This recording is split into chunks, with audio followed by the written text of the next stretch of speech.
আমরা দেব। সাথে সাথে এই পরিবারগুলি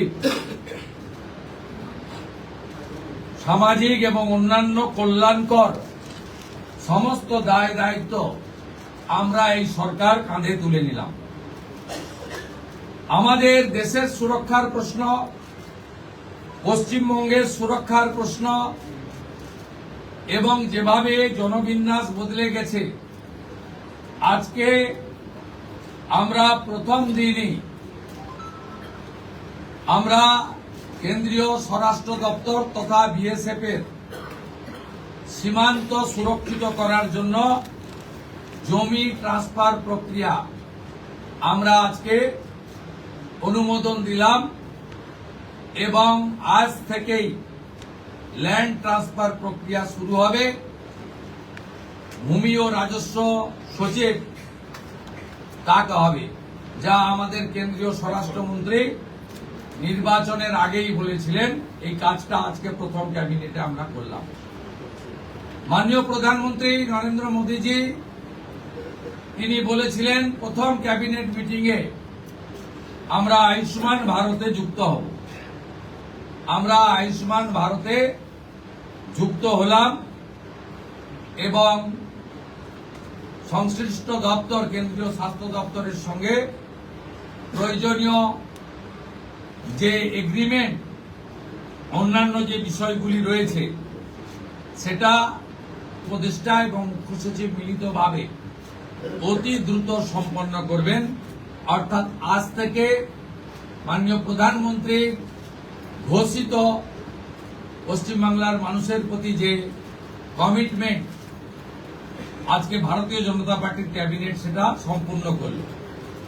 এর সাথে সাথে প্রধানমন্ত্রী জন আরোগ্য যোজনা, প্রধানমন্ত্রী ফসল বীমা যোজনা ক্রপ ইন্স্যুরেন্স, প্রধানমন্ত্রী স্কুলস ফর রাইজিং ইন্ডিয়া পিএমশ্রী, প্রধানমন্ত্রী বিশ্বকর্মা, বেটি বাঁচাও বেটি পড়াও, প্রধানমন্ত্রী উজালা যোজনা 3.0 এবং অন্যান্য কেন্দ্রীয় স্কিম বা সেন্ট্রাল গভর্নমেন্ট স্পন্সর্ড স্কিম আমরা যুক্ত হওয়ার সিদ্ধান্ত নিলাম। বিশ্বকর্মা যোজনায় আমাদের যারা বিশ্বকর্মা আছেন, হাতের কাজ করেন, আমাদের কামার কুমোর থেকে কুম্ভকার, স্বর্ণকার থেকে ৭ লক্ষ দেশে চালু করেছিলেন এবং বাংলার জন্য কোটা ছিল 15 লক্ষ। গ্রাহক বিতরণ কেন্দ্রে হাজার হাজার দরখাস্ত পড়ে থাকা সত্ত্বেও শুধু রাজনৈতিক কারণে এই পিটিশনগুলো ডিএমরা সংশ্লিষ্ট দপ্তরে কেন্দ্রীয় সরকারের কাছে পাঠায়নি। তাই আমাদের মা বোন দিদিরা বঞ্চিত হচ্ছিলেন। আমরা গ্রাহক বিতরণ কেন্দ্রে পড়ে থাকা সমস্ত পিটিশন অতি দ্রুততার সঙ্গে জেলা শাসকদের সংশ্লিষ্ট কেন্দ্রীয় পেট্রোলিয়াম ডিপার্টমেন্টে পাঠিয়ে দেওয়ার নির্দেশ দিলাম। এর ফলে উজালা যোজনা 3 তাতে পশ্চিমবঙ্গের আরো কয়েক লক্ষ মা বোন দিদি যুক্ত হওয়ার সুযোগ পেলেন।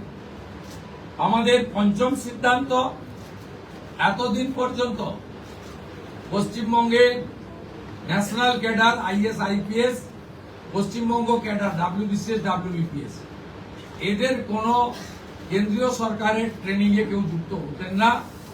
এটা মুখ্যমন্ত্রীর অলিখিত নির্দেশ ছিল। আগের মুখ্যমন্ত্রী, বিদায়ী মুখ্যমন্ত্রী, প্রাক্তন মুখ্যমন্ত্রী।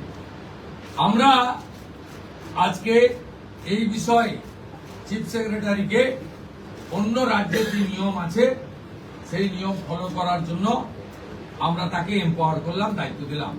সাথে সাথে শুনলে অবাক হয়ে যাবেন, বিএনএস ভারতীয় ন্যায় সংহিতা, যা মাননীয় প্রধানমন্ত্রী নরেন্দ্র মোদীজির নেতৃত্বে কেন্দ্রীয় স্বরাষ্ট্রমন্ত্রী মাননীয় অমিত শাহজি পার্লামেন্টে দুটো কক্ষে অনেক আগে অনুমোদন করেছেন।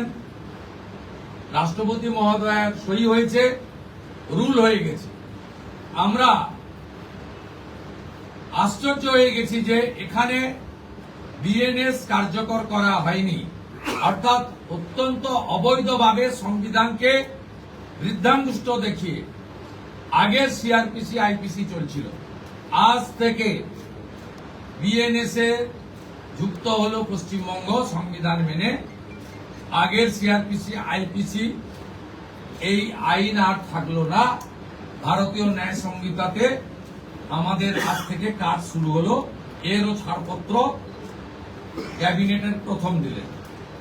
ষষ্ঠ সিদ্ধান্ত, মাননীয় স্বরাষ্ট্র ও সমবায় মন্ত্রী অমিত শাহজি নির্বাচন প্রচারের আইটিকি থেকে বলেছিলেন যে 2015 সালের পরে পশ্চিমবঙ্গে কোনো রিক্রুটমেন্ট হয়নি, তাই প্রচুর শিক্ষিত যুবক যুবতীর বয়স চলে গেছে। 5 বছর এক্সটেনশন মানে আবেদনের বয়সের ঊর্ধ্বসীমা ক্যাবিনেট মঞ্জুর করলো। এটাও আজকে আমরা করলাম। আজকে এই ক্যাবিনেট সিদ্ধান্তগুলো আমরা নিয়েছি। আমাদের আরো বেশ কিছু কমিটমেন্ট রয়েছে যেগুলো ইতিমধ্যে আপনারা জানেন। আমরা পরবর্তী সোমবার আবার একটি ক্যাবিনেট মিটিং করব। আইন ফেলে রেখেছিল এবং এগুলো এক্ষুনি পাবলিক ডোমেনে আনার বিষয় নয়, কিন্তু যে তথ্য আমাদের এই হাতে আছে, যে লিখিত তথ্য আছে, তাতে এরা শুধুমাত্র পশ্চিমবাংলার সঙ্গে বিশ্বাসঘাতকতা করেনি, দেশের সঙ্গে, দেশের সংবিধানের সঙ্গে বিশ্বাসঘাতকতা করেছে। এবং এদের মূল লক্ষ্যই ছিল বেঁচে থাকা কিছু মানে 2-5% যারা সমালোচক, সেই সমালোচকরাও কোনো সমালোচনা করতে পারবেন না, এই রকম সুযোগ এই সরকার দেবেন। এই জন্যই মাননীয় প্রধানমন্ত্রী বলেছেন, বিজেপি পশ্চিমবঙ্গ বলেছে, ভয় আউট ভরসা ইন। ভরসাটা আমাদের উপরে রাখুন, আমরা ঠিক পথে চলব। একটা কথা বিএসএফ কে কতটা জমি দিচ্ছে? বিএসএফ কে কতটা জমি দিচ্ছে? একটা বাংলা দেন, তারপরে দুটো হিন্দি দেন। আচ্ছা, বিএসএফ কে কতটা মাননীয় মুখ্যমন্ত্রী, আগের কিন্তু তো কোনো কথা না। অনারেবল সিএম, বিএসএফ কে কতটা জমি দিচ্ছে? বিএসএফ কে কতটা জমি? বিএসএফ যতটা জমি চেয়েছে ততটাই দেওয়া হবে।